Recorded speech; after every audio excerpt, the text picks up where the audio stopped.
तो प्रत्यक्ष देखा है वो छोटा सा कमरा 10 बाई 10 का कमरा जिसमें वो रहते थे। पूरी तरह से आध्यात्म के रास्ते में चल चुके होते हैं। जहाँ जहाँ बाबा मंदिर स्थापित करते थे वहाँ अन्नपूर्णा ऑटोमेटिकली स्थापित होती थी साथ में।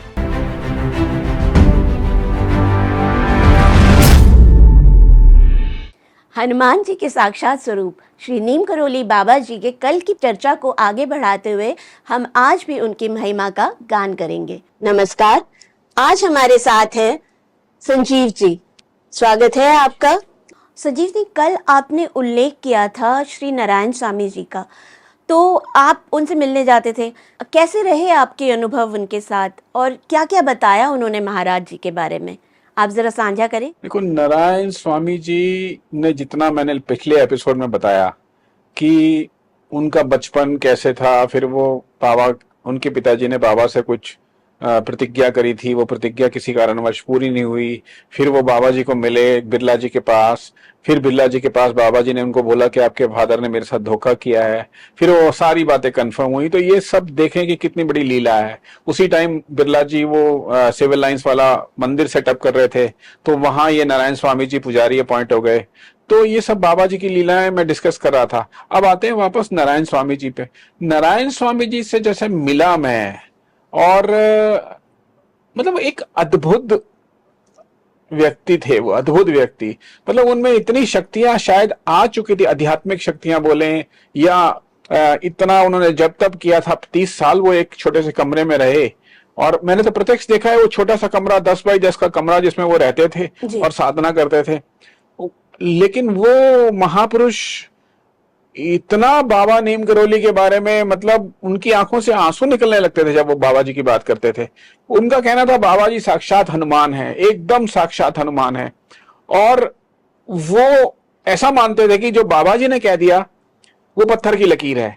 मतलब उनको कह दिया बाबा जी ने कि यहाँ बैठ के आप तपस्या करो, अगले 20 साल 25 साल, वो करते रहे करते रहे करते रहे।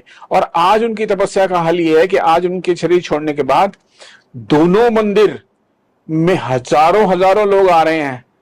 तो ये सब उस टाइम नहीं हुआ, लेकिन वो सोचिए कि उन्होंने कितना बड़ा काम किया था और कितना जब तब किया था कि आज वो दोनों जगह इतना, मतलब भक्त लोग भक्ति विभोर होके आते हैं। शनिवार इतवार में देखता हूँ अच्छा खासा मेला लगता है वहां बेला रोड सिविल लाइंस में भी, और ये महरौली वाले प्राचीन मंदिर और छिपे हुए मंदिर में भी। तो नारायण स्वामी जी तो सच में मेरे को उन्होंने ये प्रत्यक्ष समझा दिया था कि नीम करोली बाबा जो हैं वो स्वयं हनुमान जी हैं, और वो किसी कारणवश पृथ्वी पे एक बाबा नीम करोली का रूप लेके आए हैं। तो ये नारायण स्वामी जी ने मुझे समझाया। और उसके बाद अनफॉर्चुनेटली कोरोना काल हुआ और उसके बाद उन्होंने शरीर छोड़ दिया। तो लेकिन आज भी उनकी स्मृतियां हमारे साथ हैं। वैसे नारायण स्वामी जी से मैं भी मिल चुकी हूँ। उनके तो चेहरे से ही बहुत ज्यादा तेज टपकता था। उनकी आंखें मतलब ऐसे लग रहा है जैसे टॉर्च जल रही है सच में। आंखें ऐसी थी, चेहरा ऐसा था, बाल ऐसे थे।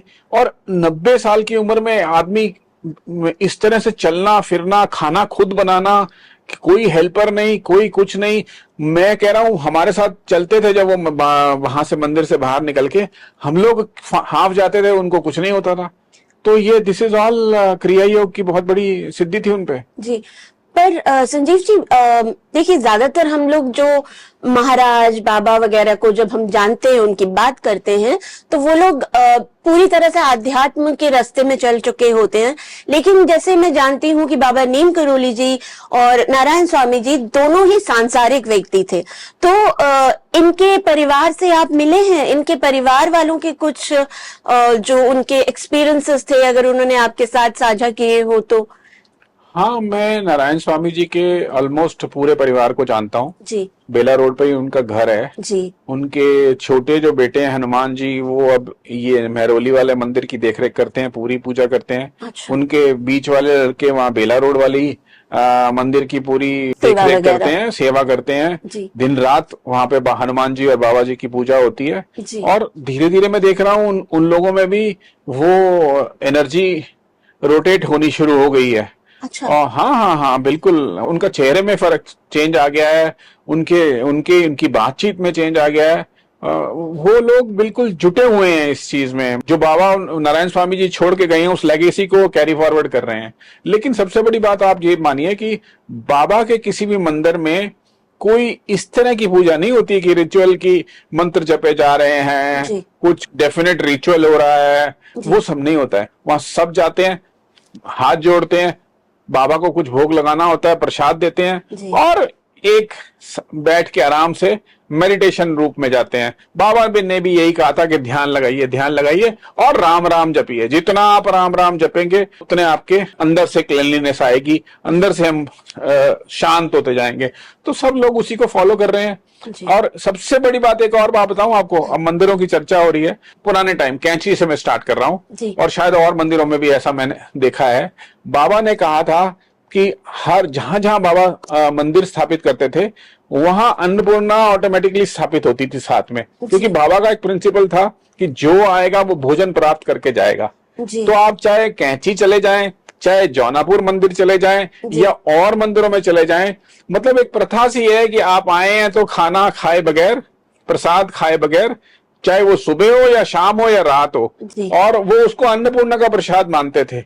और उन्होंने हर मंदिर में लगभग अन्नपूर्णा की स्थापना भी करी है। तो मतलब आप ये कहना चाहते हैं कि बाबा के जितने भी मंदिर हैं उनमें ये खास बात है, मतलब उनकी स्पेशलिटी है कि वहां पे जो भी आए, जो भी भक्त आए, वो प्रसाद पाके जाए, भोजन पाके जाए। और बाबा की आप वीडियोस देखो, कितनी फोटोग्राफ देखो, ऑलमोस्ट हर जगह वो कुछ ना कुछ बांटते हुए ही दिख रहे हैं। सेब दे रहे हैं, केले दे रहे हैं, मिठाई दे रहे हैं, लड्डू दे रहे हैं। उनकी कुछ वीडियोस अवेलेबल हैं जिनमें वो कह रहे हैं आए हो, भोजन करके लिया, चाय पी ली। तो मतलब उनके लिए ना ये बहुत इंपॉर्टेंट चीज थी। शायद हम लोग आजकल इस चीज को भूल रहे हैं कि हम लोगों को भोजन नहीं ऑफर करते, हम शायद उससे थोड़ा सा हट रहे हैं। आज मंदिर जाने का मतलब है सिर्फ जाना और भगवान की पूजा करना।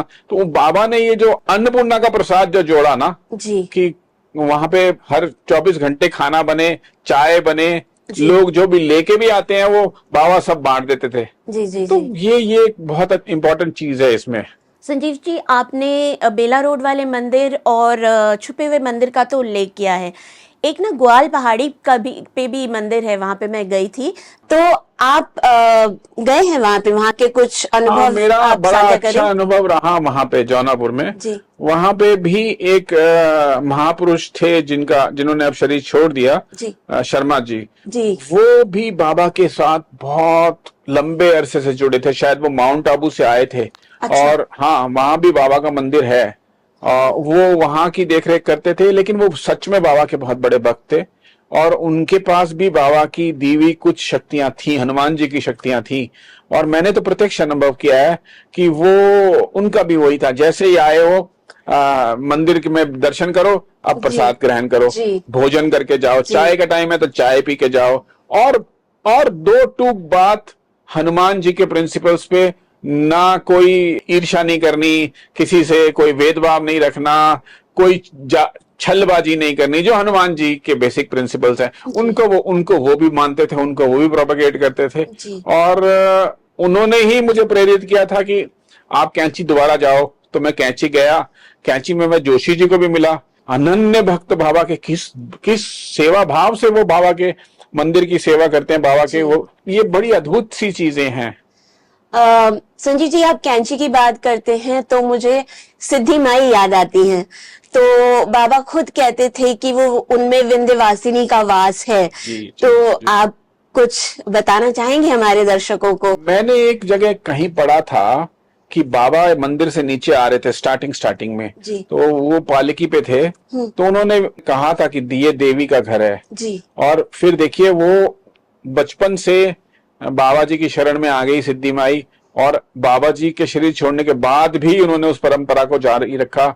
और मुझे लगता है शायद वो देवी रूप, क्योंकि हनुमान जी का रूप था, और हनुमान जी मतलब शिव जी, तो वो किसी ना किसी रूप में देवी आई थी साथ में, और उन्होंने हमेशा बाबा की सेवा करी है। मेरे ख्याल से इतनी सेवा का उदाहरण मिलना भी मुश्किल है जितनी सेवा सिद्धि माई ने बाबा जी के कैंची धाम में करी है। और आज भी लोग उनको देवी की तरह पूजते हैं। मैं तो समझता हूँ मतलब धन्य है वो लोग जिन्होंने सिद्धि माई और बाबा जी के साथ वहां कैंची में जी। समय बिताया। आई थिंक बाबा जी के शरीर छोड़ने के बाद आई थिंक जो उनके जो गुण थे, या बाबा जी शायद खुद को सिद्धि माई के थ्रू लोगों से जोड़ने का प्रयास कर रहे थे। जैसे बाबा प्रेम करते थे वैसे ही सिद्धि माई भी प्रेम नहीं, सिद्धि बांटती थी। माई भी एक देव स्वरूप थी, वो भी ऊपर से उस लोक से इस लोक पे आई थी। जी। जैसे बाबा आए थे हनुमान जी के बिल्कुल, रूप में, बिल्कुल।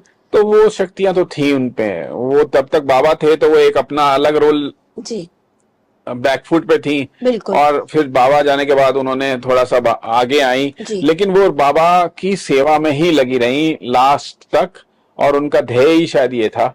और जब बाबा वृंदावन चले गए, जी। बाबा ने जाके वृंदावन में शरीर छोड़ा, जी। तो वृंदावन में बाबा का पैतृक निवास भी है शायद वो, और वहां उनके परिवार के और लोग भी रहते हैं। वहीं बाबा ने शरीर छोड़ा।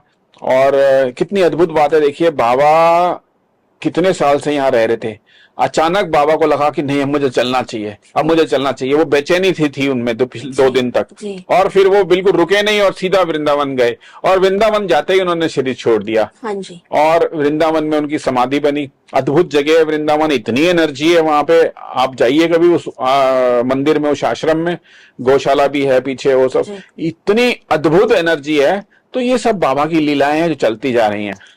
तो जो वृंदावन में जो महाराज जी जैसे हम लोग भक्त लोग उनको कहते हैं, उनकी जो समाधि मंदिर है, तो वहां पे अभी कौन है? लाइक उनके परिवार वाले ही वहां पे सारा कुछ संभाल रहे हैं, या उनके भक्त अनुयायी हैं? ऐसा मुझे लगता है कि उनके परिवार के लोग ही क्योंकि वो रहते भी शायद वहीं हैं। जी। तो जैसा मुझे लगता है। जी। तो क्योंकि मैं बहुत पहले उनके बाबा जी के छोटे पुत्र को मिला था वहां पे। जी। वो वहीं रहते हैं और उस पावन भूमि की देखरेख कर रहे हैं। जी। और पहले वो खाली समाधि मंदिर था, अभी गौशाला और अलग अलग चीजें आ गई हैं। जी। एक छोटी सी कहानी सुनी थी मैंने, वहां पे एक साधु महाराज जी हैं जो बोलते नहीं है। क्या आप थोड़ा सा उनके बारे में बताएंगे? बड़े आश्चर्य की बात है, अब वो शायद वहां नहीं है। जी। लास्ट टाइम में जब मैं गया था तो शायद वो शायद कैंची शिफ्ट हो गए हैं। अच्छा। तो वो बड़े अद्भुत मेरे को लगा। वो बाबा की सेवा में रहते थे, इतने पंक्चुअल, इतने बजे मंदिर खुलेगा, अगर 12 बजे मंदिर बंद करना है तो 12 बजे मंदिर बंद। जी। और वो अपने रूम में, वो किसी से बात ही नहीं करते थे। मतलब उन्होंने शायद मौन व्रत रखा हुआ था। और ऐसा क्या मैंने सुना है कि बाबा ने शायद उनको एक बार ही कहा था कि अब बहुत हो गया, आप चुप रहे। मतलब वो बोलते ज्यादा थे? मुझे नहीं पता, लेकिन ऐसा कहा गया है कि बाबा ने उनसे कहा कि आप चुप रहे। किन्हीं वजहों से कहा मुझे नहीं पता, लेकिन उसके बाद उन्होंने कभी नहीं बोला। आज तक वो मौन धारी किए हुए हैं। 10 बारी मैं गया, वो आशीर्वाद भी देते हैं, वो सब तरह से समझाते भी हैं, सिंबल से भी समझाते हैं, लेकिन मुंह से उनकी मैंने आवाज नहीं देखी है। तो ये सब बाबा की शक्तियां हैं। आप आए, बहुत बहुत धन्यवाद। तो आप देखिए महाराज जी की कृपा, कैसे उन्होंने यूनिवर्स को एक साथ बुनने की कोशिश करी, एक साथ अपने प्रेम के धागे में पिरोने की कोशिश करी। आगे हम इस पॉडकास्ट को आगे और जारी रखेंगे। आप बने रहिए हमारे YouTube channel astro beyond stars के साथ।